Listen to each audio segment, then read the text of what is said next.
Unos la denominaron la Tercera Guerra Servil, otros la Guerra de los Esclavos, y los más la recuerdan como aquella revuelta cuyo líder fue un tal Espartaco.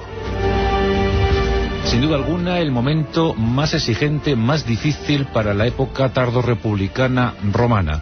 Estábamos avanzando hacia las formas imperiales y Roma se debatía en múltiples conjuras, sediciones, guerras fratricidas y sobre todo revueltas de la oprimida clase servil, de los esclavos. En el tiempo de Espartaco, más de 100.000 de estos seres abrumados por el yugo de la esclavitud se sumaron a una propuesta de libertad como jamás se había vivido en aquella república de Roma que pretendía ser imperio universal. Espartaco posiblemente provenía de origen aristocrático, de la familia de los espartácidas, allá en Tracia, y seguramente luchó como fuerza auxiliar en las legiones de Roma. Era un hombre inteligente, lúcido y muy sereno, justo decían.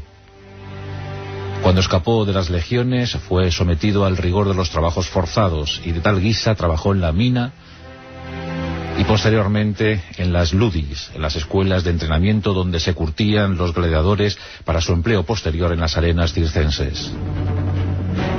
Esclavo, gladiador, nacido en 113 a.C., cuando se sublevó, cuando optó por la libertad o la muerte, tenía 40 años, año 73 a.C. Primero le acompañó una exigua fuerza de gladiadores rebeldes como él. El Vesubio fue su refugio. Desde allí rechazaron cualquier intento de capturarles de nuevo. Y lo que era una pequeña fuerza de choque con las armas de los gladiadores se fue convirtiendo poco a poco ante el clamor, ante el canto de libertad emanado desde la garganta de Espartaco en un ejército de irregulares como jamás se había visto. La campiña italiana fue campo de actuación para estos irredentos, y los que en principio fueron decenas, poco a poco se convirtieron en miles, en decenas de miles, en 100.000 finalmente. Por más cohortes, por más legiones que enviaba la temerosa Roma, no podían sojuzgar el ánimo de aquellos valientes, de aquellos hombres entregados a la causa de la libertad. Y durante 3 años los esclavos, los hombres de Espartaco, sembraron el pánico en las villas romanas, en las ciudades y en las mismísimas puertas de Roma. Uno tras otro, los mejores magister militum de la República se chocaron estrepitosamente contra los escudos de aquellos esclavos poco entrenados, pero determinados a triunfar, a vencer o morir. Y al fin, el hombre más importante, más influyente de Roma, Marco Licinio Craso, nacido en 115 a.C., era apenas 2 años mayor que el propio Espartaco, decidió tomar aquel asunto tan difícil con sus propias manos. Tenía dinero más que suficiente para armar ejércitos, era un hombre de prestigio acreditado, era un hombre que secretamente había sustentado los intereses, las ilusiones políticas de un tal Cayo Julio César, llamado a ser el diseñador, el arquitecto del inminente imperio romano. Marco Licinio Craso era un hombre muy dado también a los placeres, gustaba mucho del arte de la guerra, un hombre de mundo, y diseñó un plan de ataque para acabar con el peligro de Espartaco y sus hombres.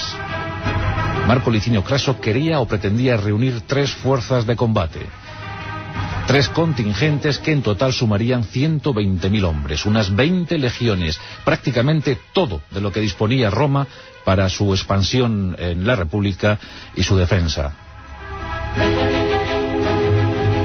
Pero no fue necesario unir las 20 legiones. La disensión cundió en las filas de los esclavos y algunos lugartenientes galos de Espartaco decidieron dejar a su jefe. Después de 3 años de guerra, 3 años de ilusión por Italia, querían escapar a Grecia, querían escapar a la Galia Trasalpina, a diferentes sitios donde dispersarse, donde fundirse con el paisaje. 30.000 hombres se segregaron de la fuerza principal de Espartaco y fueron derrotados. Al Tracio le quedaban 80.000 hombres en armas, 80.000 hombres dispuestos a luchar hasta el fin. Pero las fuerzas de Craso avanzaron en un número de 6 legiones. La mejor maquinaria bélica de la época. Hombres entrenados casi como máquinas de matar. Las 6 legiones se iban a enfrentar a los 80.000 irregulares de Espartaco. Ocurrió en la región de la Apulia, cerca del río Sílaro. Espartaco, en un gesto dispuesto a dar ánimos a sus hombres, sacrificó con su espada su caballo. No quiso montar a caballo, quiso combatir a pie en compañía de sus soldados. Dijo que si ganaba en la victoria, si ganaba en la guerra, dispondría de miles de caballos. En cambio, si perdía, no le harían falta más. Por tanto, desenvainó su espada y hombro con hombro, en compañía de sus hombres, avanzó al campo de batalla.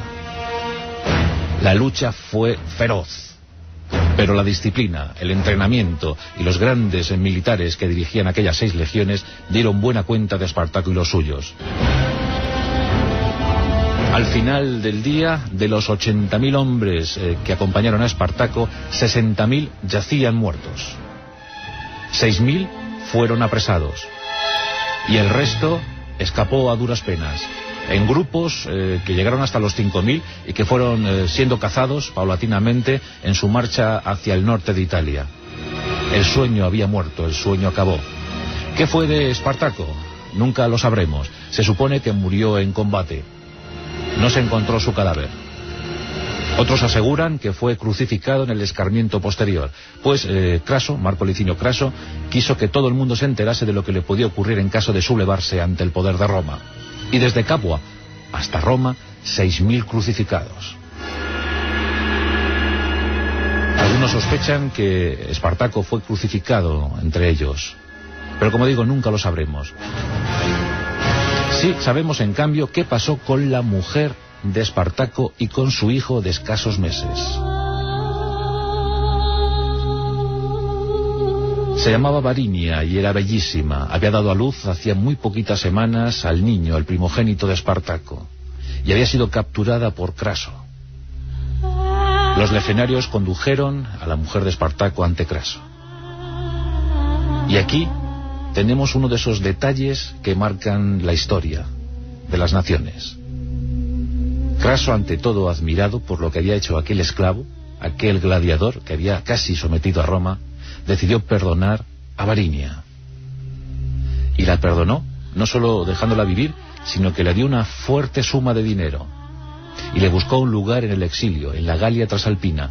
Precisamente los hombres que no habían conseguido llegar a ese lugar remoto, pues bueno, Varinia, la mujer de Espartaco, sí lo consiguió y se pudo ir con su primogénito, se pudo ir con su niño. Jamás se volvió a saber de ella. No sabemos nada sobre el linaje posterior de Espartaco. La historia dio paso a la leyenda, al mito. Y Roma subsistió, y por supuesto Marco Licinio Craso también. Se creó el triunvirato. Julio César se preparó para ser el hombre más influyente, más potente de Roma. Porque Marco Licinio Craso murió combatiendo en compañía de su hijo en el desastre de Carré, luchando contra los partos, sucumbiendo en compañía de muchas legiones. Dicen que murió tal y como hubiese deseado morir, por tanto fue feliz. Ocurrió en el año 53 a.C. Lo que vino después ya lo sabéis: Julio César, el esplendor de un imperio. Pero hoy hemos recordado esa guerra servil, la tercera guerra servil, la última guerra de esclavos, la guerra de los gladiadores, la guerra de Espartaco. Espartaco versus Marco Licinio Craso.